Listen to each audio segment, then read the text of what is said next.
இருக்குது. ஜபலே ருமாத், ஜபலே ருமாத். ரசூலுல்லாஹ் என்ன செய்தாங்க? அப்துல்லாஹ் இப்னு சுபைர் ரலியல்லாஹு அமீராக்கி தலைவராக்கி ஒரு குழுவான சஹாபிகளை நியமனம் செய்து இந்த மலையில நிறுத்தினாங்க. எதிரிகள் கீழே வரும்பொழுது மலை மேல நின்று நீங்க தாக்கணும். எப்படிப்பட்ட ஒரு போர் தந்திர ரசூலுல்லாஹ் சொல்லியிருக்காங்க பாருங்க.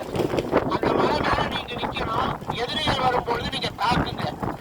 இந்த நேரத்துல நீங்க நிக்கிறவங்கள யாராவது ஷஹீதாகி கீழே விழுந்துட்டாங்க, கழுகெல்லாம் அந்த மலையில சாப்பிடுது, அதை நீங்க மேல இருந்து பார்த்தாலும் இறங்கிடக்கூடாது.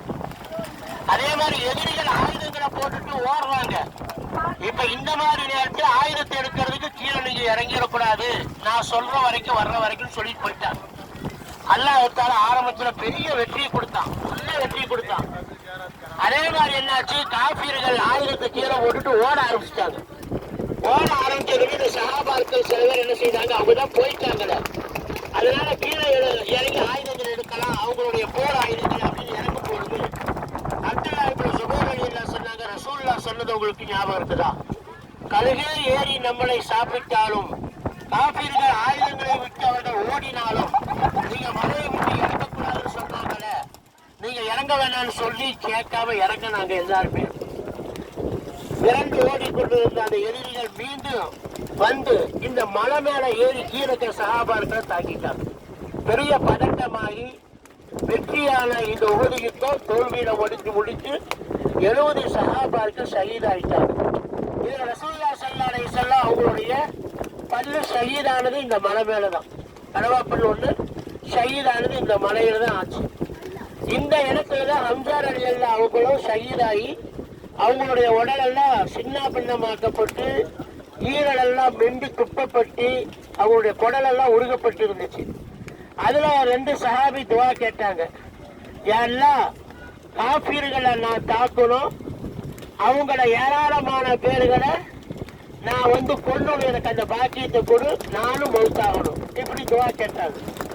இன்னொரு சஹாபி என்ன செய்தார், யாரெல்லாம் காஃபிர்களை வெட்டணும், அவங்க என்ன வெட்டணும், என்னுடைய உடல்ல உறுப்புகள் கண்ணு காலெல்லாம் ஆயுதங்களால எல்லாம் பிடுங்கப்பட்டு அறுக்கப்பட்டு இருக்கணும்.